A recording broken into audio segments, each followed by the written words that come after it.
अरे प्रभु को गिन गिन के गालियां देता था शिशुपाल। ये जब शिशुपाल प्रकट हुआ तो बुआ का ही लड़का था, 4 भुजाएं थी। तो इसके जन्म उत्सव के समय श्री कृष्ण बलराम जी भी गए हुए थे। तो आचार्य ने जन्म कुंडली उस समय बाची कि महावीर होगा, ऐसा ऐसा सब वर्णन करते रहे और कहा ये उन्हीं के हाथ से मारा जाएगा जिसकी गोद में डालने पर इसकी 2 भुजाएं हट जाएंगी। तो वहां जितने आए हुए थे रिश्ते नातेदार, समाज के श्रेष्ठ श्रेष्ठ जन, सबकी गोद में शिशुपाल को, और जे भी भगवान श्री कृष्ण की गोद में डाले 2 भुजाएं गिर गई। रो करके उनकी बुआ ने कहा कि मैं भिक्षा मांगती हूं कि मेरे बालक की आपके हाथ से हत्या नहीं होनी चाहिए, तो उनका 100 अपराध क्षमा करता हूं। तो उन्होंने सोचा 100 अपराध काहे को करेगा, का 100 अपराध तक मैं इसे बिल्कुल कोई दंड नहीं दूंगा, वचन देता हूं। ये जब से तोतली वाली बोलना शुरू किया तब से भगवान को गालियां देना शुरू किया था। इसका स्वभाव ही ये वैर, पूरा ऐसा वैर, भगवान को गालियां देता। जिस समय सब धर्मात्माओं राजाओं की सभा भरी हुई थी और भगवान श्री कृष्ण की अग्र पूजा हुई, सब तो सह गए, शिशुपाल खड़ा हो गया और ऐसे कटु वचन बोले। महाभारत में लिखा, हमने स्वाध्याय में पढ़ा था, ऐसे कटु वचन बोले कि कोई भी नाराज हो जाएगा उससे। तो पहले भीमसेन खड़े हुए और कहा कि अपने बड़ों का सम्मान करना सीख, चूंकि भाई ही लगता है, जैसे कुंती बुआ ऐसे भगवान की वो बुआ का दूसरा है, ये लगता है। सम्मान करना सीख, अगर तू ऐसे ही बोलता रहा तो यही मैं तेरा गला काट दूंगा। ऐसे कहा बैठ जा ब्रकोदर, बहुत खाने वाला, तू क्या मेरे से लड़ेगा। भगवान ने भी इशारा कर दिया। जब देखा कि ये बोलता ही चला, भीष्म जी खड़े हुए और भीष्म जी ने कहा मैं श्री कृष्ण के चरण आसक्ति चित्त वाला हूं, अगर अब एक भी शब्द यहां बोला इसने तो मैं किसी की नहीं सुनूंगा, इसको नष्ट कर दूंगा। और दोनों सभाओं के सर पर पैर रखता हूं, जो श्री कृष्ण का विरोध करे उसके लिए मैं पर्याप्त हूं। भगवान ने कहा चुप रहो, शांत रहो, सबको बैठा ला। तो गिनती शुरू की, 98, 99 का शिशुपाल सावधान, जो तुम्हारी माता को वचन दिया था बस एक शब्द रह गया है, आगे मुझे दोषी कोई न ठहराए।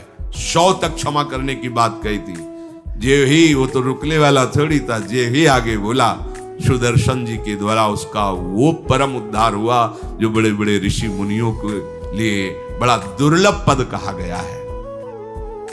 गोपीजनों ने सौंदर्य माधुर्य निधि भगवान को अपना कांत माना, प्रीतम माना। एक ही वृत्ति, कितनी गजब की वृत्ति गोपीजनों की है कि सब कार्य करते हुए कृष्णाकार वृत्ति है। बेचने दही जा रहे हैं, बोल रहे कोई कृष्ण ले ले, दामोदर ले ले, माधव ले ले। कैसी वृत्ति है, देखो कैसी उच्च कोटि की अवस्था है। किसी भी भाव से हमारे प्रभु से जुड़ जाए तो इच्छा द्वेष दोनों से वो मुक्त हो जाए। और जब तक ये ठीक है ये बेठीक है, इस तरह के द्वंद्व तुम्हारे हृदय में बने रहेंगे, तब तक मूढ़ता रहेगी और उससे पतन होता रहेगा। संसार का संबंध दृढ़ होता है इच्छा से। बहुत सुंदर बात है। संसार का संबंध दृढ़ होता ही है इच्छा से। इच्छा खत्म, संसार का संबंध खत्म। कितनी बढ़िया बात है। पर हम भागे घूम रहे हैं इच्छाओं की पूर्ति के लिए। जब एक बता दिया कि समुद्र है भगवान, जो चाहिए इन्हीं से क्यों नहीं, पर इनसे मिलने के लिए भी तुम्हें शराब छोड़ना पड़ेगा, तुम्हें मांस छोड़ना पड़ेगा, व्यभिचार छोड़ना पड़ेगा, गंदे चिंतन छोड़ने पड़ेंगे। वो राजी नहीं हो तो करो पाप और चाहो सुख। ऐसा कैसे हो सकता है? यही है जीव की परेशानी, यही है। वो ये चाहते हैं कि हे संत महात्मा, हे भगवंत, हमको छूट दो, हम खूब गंदे आचरण करें और आप हमसे सेव संतरा रुपया पैसा ले लो और आप ऐसा आशीर्वाद दो कि हमारी उन्नति होती रहे, दुख न मिले, हमें सुख ही मिलता है। कभी स्वप्न में भी नहीं हो सकता। तब लग कुशल न जीव कहूं, सपने हूं मन विश्राम, जब लग भजत न राम कहूं, शोक धाम तज काम। ये दुखों का खजाना काम अर्थात इच्छा, इसका त्याग करके भगवान की शरण में होकर जब तक नाम जप नहीं करोगे, स्वप्न में भी तुम्हें विश्राम नहीं मिलेगा। और नाम जप एक गंदे आचरण करने वालों के हृदय में नहीं हो सकता। नाम परम पवित्र है। ये तभी होगा जब आपका खान पान सात्विक हो, आपका वातावरण सात्विक हो, आपका बोलना उठना बैठना सब सात्विक हो, तब नाम भगवान कृपा करेंगे आपकी जिह्वा। फिर कौन सी इच्छा रह जाएगी, कौन सी इच्छा रह जाएगी? अरे आप विश्वास कीजिए, ये जितनी इच्छाएं हैं सब स्वाप्निक हैं। जब आप सच्चा विवेक धारण करेंगे तो आपसे पूछा भी जाएगा कि जबरदस्ती केवट से कह रहे ले लो, वो कह रहे आप कछुनाथ न चाहिए मोरे, नहीं चाहिए। प्रहलाद जी कह रहे हैं वरदान मांगो, हमारी आज्ञा का पालन करो, तो कह रहे हाँ आपकी आज्ञा का पालन करता हूं, हे नाथ मुझे यही वरदान दीजिए कि आपसे भी कोई इच्छा न रहे। ये वरदान मांगो कि आपसे भी कोई इच्छा। आप सोचो क्या है ऐसा भागवतिक रस कि जिसको वो मिला तो भगवान से भी कह देते। और भक्त तो बड़े विचित्र विचित्र है, वो भगवान से कहते तुम्हारी इच्छा क्या है प्यारे, बोलो हम पूर्ण करते हैं। तुम्हारी इच्छा क्या है, हमारी तो कोई इच्छा ही नहीं, आप बोलो आपकी इच्छा क्या है, आप क्या चाहते हो, मैं कैसे आपको रिझाऊं। ये जब कामना को लेकर के मनोवृत्ति का प्रवाह संसार की तरफ होता है, तब ये कामना ही हमें राग द्वेष में बांध देती है। जो महापुरुषों ने उपासना करके शास्त्र स्वाध्याय करके अनुभव किया है, उसे ध्यान से सुनो। इच्छाओं से बचने का उपाय, इच्छा ही आपके बंधन का कारण है, इच्छा ही जन्म मरण का कारण है।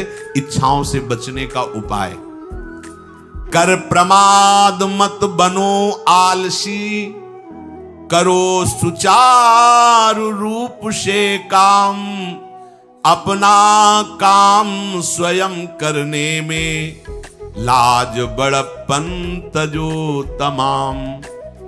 पहली बात, शरीरधारी को किसी दूसरे शरीर से अपने शरीर की सेवा तब तक नहीं लेनी चाहिए जब तक बीमार ना हो जाए, असमर्थ ना हो जाए, चाहे गृहस्थ में हो चाहे विरक्त में हो। ध्यान दीजिए, आप चाहे आपकी पत्नी हो, पुत्र हो, परिवार हो, आप उनके सेवक हैं, क्योंकि वो सब प्रभु के जन हैं। इस भावना से रहोगे, कभी नाराज नहीं होगे, कभी गुस्सा नहीं आएगा, कभी झगड़ा नहीं होगा।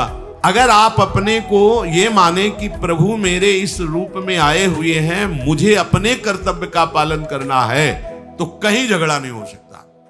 तुम जो कर रहे हो तुम्हारा कर्तव्य, हमारा कर्तव्य है कि हम पति पुत्र परिवार आदि जो भी है, ये हमारे भगवान का स्वरूप है। मैं आप समझो वही भगवत साक्षात्कार, पर ऐसा कौन मानता है। अच्छा, साधु वेश में ये जरूर सावधानी रखनी चाहिए, ध्यान देकर सुनिए। जब तक आपका शरीर स्वस्थ है, आप किसी से किसी भी प्रकार की सेवा स्वीकार न करें। भिक्षान्न के सिवा कोई भी सेवा स्वीकार न करें। अपने शरीर की सेवा तब तक करें जब तक आपका शरीर असमर्थ नहीं हो जाता। असमर्थ हो गए तो फिर हरि ही करें आकर स्वयं, या किसी को भेज दें, उनके बस की बात है। देखो माधवदास बाबा की लंगोटी स्वयं श्री ठाकुर जी महाराज धो रहे हैं। तब तक हमने अपने बड़े संतों को देखा है, बिल्कुल किसी भी तरह की कोई सेवा नहीं स्वीकार करते। अपनी दिनचर्या अपने हाथ से अपने शरीर की पूरी। आपको क्या हो गया है, आप भी वैसे ही चलो जैसे गुरुजन चले हैं, भिक्षान्न के सिवा। आप अपनी किसी भी तरह की सेवा किसी से मत करवाइए। आप देखो इच्छाओं का दमन होना शुरू हो जाएगा, यहीं से इच्छाओं का दमन शुरू हो जाता है। आप सच्ची मानिए, ये जो आप शरीर सुख की आकांक्षा से दूसरे से सुख लेने की इच्छा करते हैं, यही तुम्हारे बंधन का कारण है, यही तुम्हारी दुर्गति, यही तुम्हारी कमजोरी है। जब तक शरीर स्वस्थ रहे, किसी से किसी भी तरह की सेवा मत लो, और अधिक से अधिक सेवा करने का भाव रखो। सुधार, हमें सेवा करना है, सेवा लेना नहीं है। जब तक सेव्य का साक्षात्कार ना हो जाए या शरीर असमर्थ ना हो जाए, तब तक ये नियम दृढ़ रखना चाहिए। गुरुजनों को भी देखा, श्री जी की सेवा कर दो, रसोई की से बाहर, शरीर सेवा में कभी भी। कभी धोखे से ऐसे वस्त्र आदि रह गए और महाराज जी अनुपस्थित धो के जल्दी से फैला दिया तो भी डांट लगी, ऐसा क्यों किया?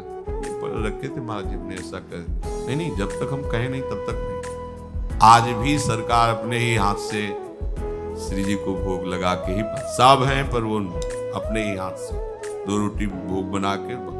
देखो बुजुर्ग संतों को, बड़े महापुरुषों को हमने देखा है, अपने शरीर, जब तक शरीर में सामर्थ्य है तब तक, ये महापुरुषों का आदेश है, अपना काम स्वयं करने में लाज बड़प्पन तजो तमाम। अपना काम करने के लिए आप किसी को भी आदेश मत करें, किसी की भी सेवा स्वीकार न करें। हाँ, हमें भूख लगेगी तो रोटी मांग लेंगे जाकर के, क्या जरूरत है हमें किसी की सेवा स्वीकार करने की? मांगो, खाओ, खूब भजन करो, सत्संग करो, कम खर्चे वाला जीवन रखो। जरूरत क्या है? जो जरूरत है गली चलते दे देंगे भगवान, विश्वास करो, गली चलते दे देंगे। विरक्त गृहस्थ धर्म पूर्वक कमाओ, जितनी आवश्यकता प्रभु दे देंगे। ऐसा कोई त्रिभुवन में नहीं जिसकी आवश्यकता की पूर्ति न होती हो। अनावश्यक तुम्हारी मांगे जो है वही तुम्हें दुख दे रही है। आवश्यक व्यवस्था सबको भगवान दिए हुई है, अनावश्यक मांग के लिए तुम्हें फिर फंसना होगा। ये तुम्हारी अनावश्यक मांगे हैं, ये हो जाए, वो हो जाए, वो जो आपको जीवन जीने के लिए जरूरी है, धर्म पालन के लिए जरूरी, वो बिना मांगे भगवान दे रहे हैं सबको। देख लो। हाँ, आप कि भाई हमको उस परिकर में रहना है, उस कोर्ट से रहना है, वो सब वीआईपी, तो हमको भी उस कोर्ट का, ये मांगे हैं तुम्हारी। तुम्हारा प्रारब्ध जितना है उतना तुम्हें मिलेगा, जो आवश्यक है वो तुम्हें मिलेगा। अनावश्यक मांगे करोगे फंसोगे, अधर्म में कूदना पड़ेगा तुम्हें। हाथ पैर सब साधन प्रभु ने दिए, दया कर तुम्हें समान, फिर क्यों उनसे काम न लेते, क्यों रखते हो झूठी शान। तुम्हारी सेवा के लिए तुम्हारे पास हाथ है, तुम्हारे चरण है, तुम्हें बुद्धि दी है, दूसरे से क्यों सेवा स्वीकार करते हो? प्रभु ने दया करके उद्धार के लिए तुम्हारे पास पूरी सामग्री दे दी, उसका प्रयोग करो। तन मन दोनों का हित करता, निश्चय शारीरिक श्रम युक्त। देखो ये है, जिसने अपना परम मंगल ठाना है वो शरीर को कभी प्रमाद में नहीं रखता, चाहे गृहस्थ हो चाहे विरक्त हो। ये आलस्य प्रमाद किसी के लिए भी ठीक नहीं है। नियत समय तक सो जाओ, इसके बाद खूब मेहनत करो, चाहे गृहस्थ हो चाहे विरक्त। विरक्त हो तो खूब नाम जप, वाणी पाठ, ब्रह्मचर्य से रहना, आसनों में बैठना, हाँ, सेवा करना, शारीरिक श्रम नहीं, खूब सेवा करो, धाम की सेवा करो, नालियां साफ करो, गलियां साफ करो, जो सेवाएं में इसे श्रम करो। ब्रह्मचर्य पचाने के लिए श्रम भी तो होना चाहिए। श्री जी की प्राप्ति के लिए मन वचन कर्म से श्री जी के चरणों का आश्रय लेकर के जितना आप अन्न डालते हो उतना आप इसका प्रयोग करो शरीर का। इससे ममता मत रखो, खूब धाम। पुराने संतों को देखो, सोहनी पकड़े कहां कहां तक परिक्रमा में लगा। हमने देखा है एक हरिदासी महात्मा थे, पीछे पानी घाट की तरफ उनकी छोटी सी कुटिया, किलोमीटर तक ऐसे ही सोहनी लगा रहे। वृद्ध वृद्ध महात्मा सेवा करें, अपने लोग जवान महात्मा होकर, शरीर स्वस्थ होकर बेइज्जती से, अगर सोहनी पकड़ के खड़े हो जाओगे गली में तो आपको लगेगा अपनी बेइज्जती हो रही है। वाह, कितनी बड़ी इज्जत है हमारी। स्वामिनी के महल की वीथियों में सोहनी लगाने में तुम्हें बेइज्जती लग रही, वो आचार्य चरण याचना कर रहे हैं। यत्किंकरीषु बहुशा खलुका कुवाणी, नित्यं परस्य पुरुषस्य शिखंड मौले, तस्या कदापि रसनिधेर वृषभानुजायात्, तत्केलि कुंज भवनांगण मार्जनीश्याम। लाडली जो ऐसी कृपा करो कि आपके वृंदावन धाम में कहीं सोहनी लगाने वाली, पोछा लगाने वाली मैं बन जाऊं। मांग रहे हैं। एक से कहा भैया चाहे जितना बुरा प्रारब्ध हो, यहाँ जो भगत आते हैं उनके जूते साफ कर दिया करो, प्रारब्ध खत्म हो जाएगा। भाई आप समझो ये वो दवा है जो बेजोड़ है, इसे कोई काट नहीं सकता। अच्छा अगर ऐसे न समझो तो हम आपको समझा रहे हैं। गुरुद्वारे में चले जाओ, चाहे जितना बड़ा अधिकारी हो, सबसे पहली जोरी सेवा यही होती है, पादुका की सेवा। समझे में नहीं आ रहा तुम्हें? अरे जिसे हम हंसते हंसते कह रहे हैं वही तुम्हारे बंधन काटने का कारण बन जाए, यदि मान लो बात। पर वो हम जूता साफ करेंगे नहीं। मन से हम कितने गंदे हैं ये हम नहीं देख पा रहे हैं। वो तो बाहर वृंदावन की रज उनमें पादुका में लगी। छोटी मोटी बात नहीं है। पादुका जो रखी है ये बंधनी है, आप इनको ऐसे साधारण जूते मत समझना, ये रज में चलते। एक दिन एक ब्रजवासिनी माई रोटी रखे, उसके ऊपर पादुका रखे, एक हाथ में लाला लिए और एक हाथ में जल का ऐसे लिए, उनका अभ्यास ऐसा। अब पादुका पहन के चलने में परेशानी होती थी, तो कोई एक संत थे और बाहर से आए हुए थे, तो हंस दिए कैसे बावरी रोटी के ऊपर जूता लगा। ऐसे मतलब कितने साल हो गए ब्रजवास करते हुए, वह कई वर्ष हो गए। अरे वो जूती नहीं है जो साधारण जूती है, वृंदावन बरसाने की रज लगी हुई, इसमें ये रज लगी हुई है, तुझे रज नहीं दिखाई दे रही, जूती दिखाई दे। क्या ब्रजवास कर रहा है, डांट के चल दी। समझो, हम कहें कि जूती साफ करो तो हम जूती साफ करेंगे, और ये है कौन सी जूती साफ में, क्या रज है। वृंदावन बरसाने सब जगह घूमते रहते हैं ये महाभागवत जन। अगर इनकी ये गृहस्थ विरक्त मत देखो, सब लाडली जी के लाडले हैं जो यहाँ आए हुए हैं। अगर हम उनकी पादुका साफ करेंगे तो हमारा हृदय साफ हो जाएगा। पर कोई मानता कहाँ है। अपनी सेवा स्वयं करो और दूसरे की सेवा मिल जाए तो जैसे लोभी आदमी के सामने धन फेंक दे तो कैसे भागता है, ऐसे आपको होड़ लगनी चाहिए कि ये आदमी इतना न कर पाए जितना हम सेवा करें। परमार्थ में शरीर पोषण है, परमार्थ में शरीर की धज्जियां उड़ानी है, अहंकार की, देहाभिमान की। राखे अपने को सदा भगवत सुमिरन लीन, सुने न जग के दोष गुण, करे न चित्त मलिन। सदैव अपने को ये देखता रहे कि प्रभु का सुमिरन चल रहा है कि नहीं अंदर। ये बहुत बड़े काहे की परेशानी, हम तो यही समझ नहीं पा रहे कि इतनी झंझटें लेकर कैसे घूम रहे लोग। अगर हृदय में राधा राधा चल रहा है, आप व्यापार कर रहे हो, नौकरी कर रहे हो, गृहस्थ हो, विरक्त हो, जो भी, अब आपको चिंता क्या होनी चाहिए। देखो ना, थोड़े दिन ऐसे चल के देखो, हर कार्य बहुत अच्छा होता है जब भगवत सुमिरन पूर्वक आप एकाग्रता पूर्वक कार्य करें, हर कार्य में आपको आनंद आएगा।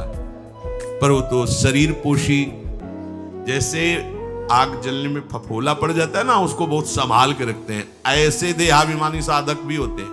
कोई कोई इतना शरीर को सजा के, इतना संभाल के कि लगता है यही भगवत प्राप्ति है इनकी, कि इनके शरीर बिल्कुल ऐसे नहीं। संतों ने देखो ना कैसे अपने शरीर के राग का त्याग किया है, गुरुजनों की आज्ञा में तत्पर होकर धज्जियां उड़ा दी देहाभिमान की, तब उनको परम पद प्राप्त हुआ है।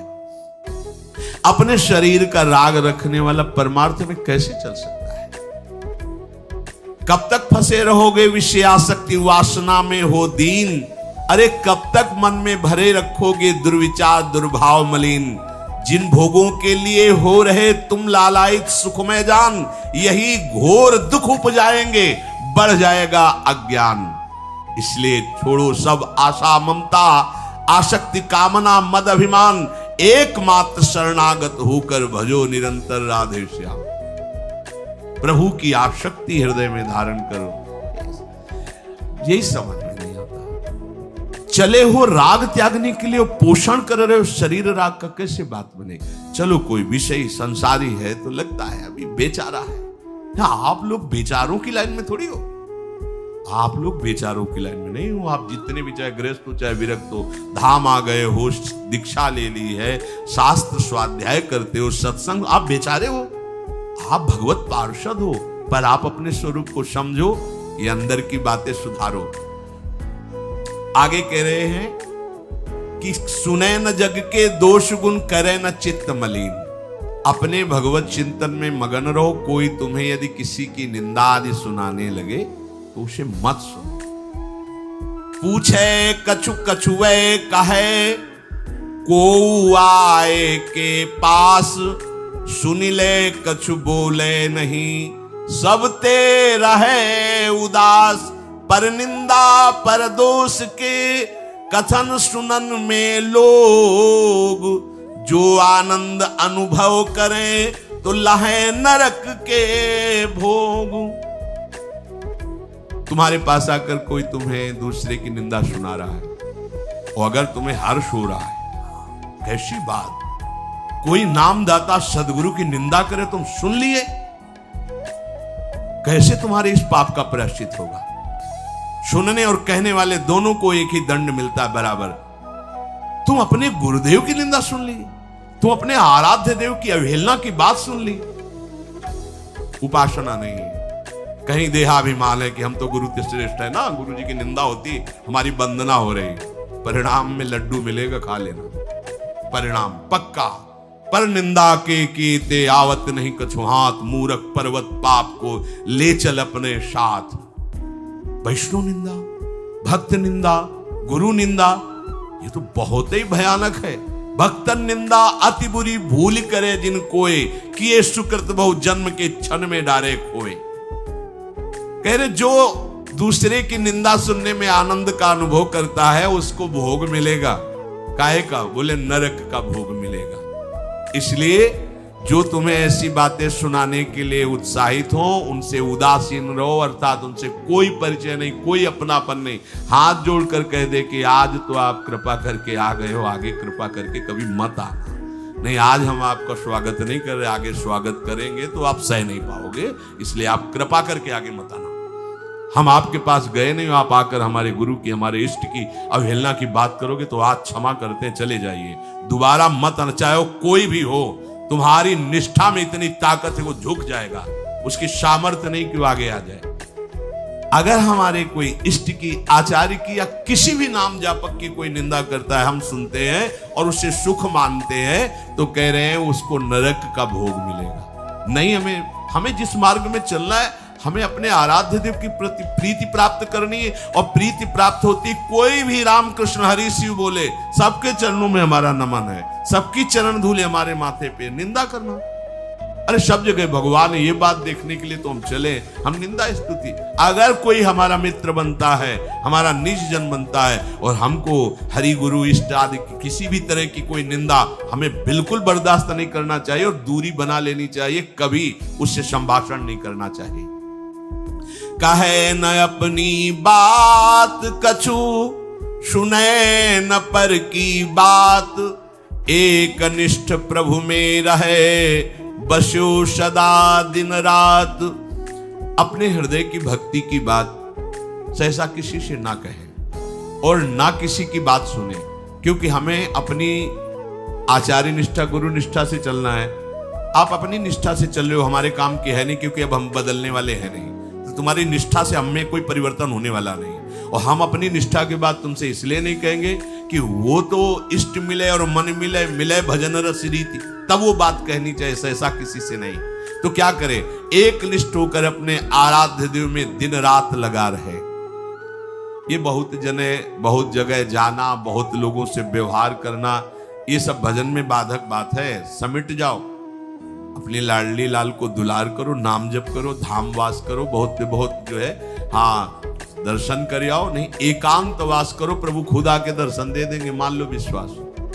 अगर आपका भजन ठीक चल रहा है, सही मार्ग चल रहे हो, तो दर्शन वाली बात ही हट जाएगी, क्योंकि फिर वो समा जाते हैं, हृदय में समा जाते हैं, नेत्रों में समा जाते हैं, मन में समा जाते हैं। आनंद की उमगन में कभी गए, आंख लड़ा ली प्रभु से, नहीं तो आंखों में ही बसे रहते। पी मूर्ति नैनन बसे, तेहि रस रहाए समाए। राग रोष दुख दोष में जग सो रहे सचेत, काहू सो न करे कबो, वैर भाव अरुहेत। कोई इच्छा न रखो तो तुम्हें कभी क्रोध नहीं आएगा। इच्छा राग ही द्वेष को उत्पन्न करती है। इन दोनों से सचेत रहो, ना किसी से तुम्हारा द्वेष होने पावे न राग। कभी किसी से किसी भी तरह अगर झगड़े का, लड़ाई का अवसर आता है तो हाथ जोड़कर निकल जाओ, झगड़ा मत करो। उससे ये होगा कि आपकी वृत्ति बच जाएगी, नहीं तो वृत्ति द्वेष पूर्वक बार बार उसका चिंतन करेगी जब भजन में बैठोगे, और उसके प्रति अशांति, जलन पैदा हो जाएगी। सब सो न्यारो होई रहे, पर खारो हु नहीं होए, सबकी सब कुछ सहे नीति, वो प्रभु को प्यारो होए। समझो बात, सबसे अलग रहो, किसी से अपना मन मत मिलाओ, केवल मन नाम से मिलाओ, प्रभु से मिलाओ, गुरुवाणी से मिलाओ। पर किसी का अपमान मत करो, किसी के लिए ऐसा कड़ुआ वचन मत बोलो कि उसके हृदय मंदिर में बैठे भगवान है उसका हृदय दुखी हो जाए। सबकी सब कुछ सह लेता है जो कोई, वही प्रभु का प्यारा होता है। करे न जग चर्चा कबों, रहे सदा चुपचाप, रही इंकित निज भजय प्रभुता को सेवें आप। जो जगत की कभी भी चर्चा नहीं करता, मौन धारण करके केवल प्रभु के चिंतन में मगन रहता है, उसका भार प्रभु ले लेते हैं, उसकी सेवा आप स्वयं करते हैं। प्रभु किसी न किसी रूप में आके उनका भरण पोषण करते हैं। पै प्रभु के रस प्रेम की निर्मल गोपन बात, कहे न काहू सो कबो सहे सकल आघात। भजन में जो तुम्हें आनंद आ रहा है, जो तुम्हें स्वप्न में कोई अनुभूतियां हो रही या प्रगट में कोई अनुभूति हो रही, कभी भी किसी से भी वो बात ना कहे, क्योंकि ऐसा कहने से तुम्हारे भजन में विघ्न पड़ जाएगा। सारी की सारी बातें पचा लो। जैसे तुम गुप्त रूप से गलतियां करते हो, कभी नहीं बोलते हो, लेकिन कोई भी भागवती की अनुभूति छोटी सी भी होगी तो सभा में बोलने का मन होगा, क्योंकि उससे हमारी प्रशंसा होगी, अहंकार का पोषण होगा। बिल्कुल नहीं। भजन संबंधी कोई भी आनंद की बात, कोई भी भगवदानंद अनुभूति कभी किसी से न कहे, एकदम छुपा जाए। अगर कोई ऐसा कि हमने तो ऐसे लक्षण आप में देखे, हाँ नहीं ये तो ऐसे ही तुम्हें आभास हुआ, हमारे अंदर ऐसा कुछ नहीं। कोई भी भागवतिक वृत्ति कहीं अपने में आरोपित करके प्रदर्शन का कार्य न कर दे। सह न सके पिय की तनिक निंदा, जो कहूं होए सहज त्याग सर्वस्व करी, डारे निज को खोए। यदि अपने आराध्य देव की कोई निंदा कर रहा हो तो वहां सहन न करे। सही न सके पिय की तनिक निंदा, जो कहूं हो। संत शंभु श्री पद अपवादा, कही सुनीतास मर्यादा, काटी जीव तासु जो बसाई, श्रवण मुनि नत चले पर आई। यदि हमारे कोई आराध्य देव गुरुदेव की निंदा कर रहा है, ताकत हो तो उसकी जबान बंद कर दे, नहीं तो कान में अंगुली डाले उठ के चल दे, दोबारा उसका कभी चेहरा न देखे।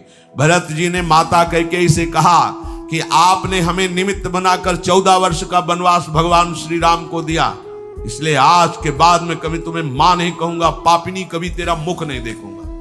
भरत जैसे भगवान के अवतार परम पवित्र माता कैकेयी के लिए ऐसे कट वचन बोले, आज के बाद कभी मां नहीं कहूंगा, है पापिनी तेरा कभी मुख नहीं देखूंगा।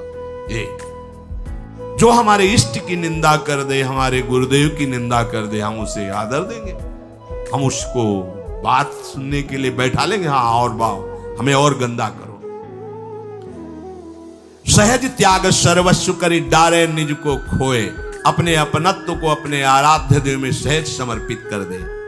या जग में जाके हृदय ऐसो प्रेम समाए, हरिता को अति चाव सो रखें सदा अपनाए। इस जग में जिसके हृदय में ऐसी निष्ठा होती है, तो हरि उसे अपना मान करके फिर स्वयं उसका भार लेकर इस संसार में रखते हैं, अर्थात उससे वही कराते हैं जिससे जग मंगल होता है। निर्मल या प्रभु प्रेम की महिमा कही न जाए, अति प्रेमी जो श्याम को हरि ही नित्य बसाए। दुख में संतत सुख लहे, सो आवे यही बाट, नाहित क्यों रचना करे, कपट नरक को ठाठ। जो निर्मल भगवत प्रेम है उसको कहा नहीं जा सकता, वो अनिर्वचनीय है। ऐसे निर्मल प्रेमी महात्मा के हृदय में श्याम सुंदर निरंतर वास करते हैं। इस निर्मल प्रेम को जिसे प्राप्त करना हो तो कमर कस ले, दुख का मार्ग है, इसमें दुख में चल करके महासुख में पहुंचा जाता है। कह रहे दुख में संतत सुख लहे, सो आवे यही बाट। भारी से भारी विपत्ति, अपमान, तिरस्कार में भी जो सुख का अनुभव करते हुए भगवत भजन करते रहते हैं, वो जाते हैं उस महासुख परमानंद में। नहीं तो कह रहे नाहित क्यों रचना करे, कपट नरक को ठाठ। फिर ये बातें बना